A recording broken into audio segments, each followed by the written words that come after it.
મોરબીમાં ગુરુ નાનક જયંતિ નિમિત્તે આજે દિવસભર વિવિધ ધાર્મિક કાર્યક્રમો યોજાયા હતા અને શીખ સમાજ દ્વારા સવારથી જ ગુરુદ્વારાઓમાં જઈ પૂજા અર્ચના કરાઈ હતી। આજે સિંધી અને શીખ સમાજના ધર્મગુરુ ગુરુ નાનક સાહેબની 546મી જન્મ જયંતિ હોવાથી દેશભરમાં હર્ષો ઉલ્લાસથી ઉજવણી કરવામાં આવશે અને મંદિરો અને ગુરુદ્વારોમાં દિવસભર ધાર્મિક કાર્યક્રમો અને ભજન કીર્તન કરવામાં આવશે।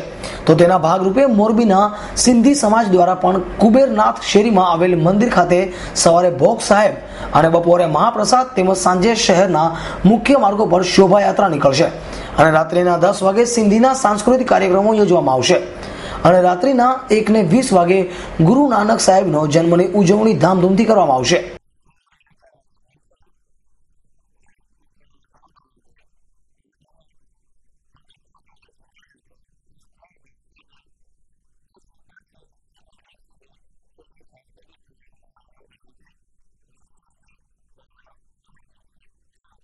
રવિ મોટવાણી, S9 ન્યૂઝ, મોરબી।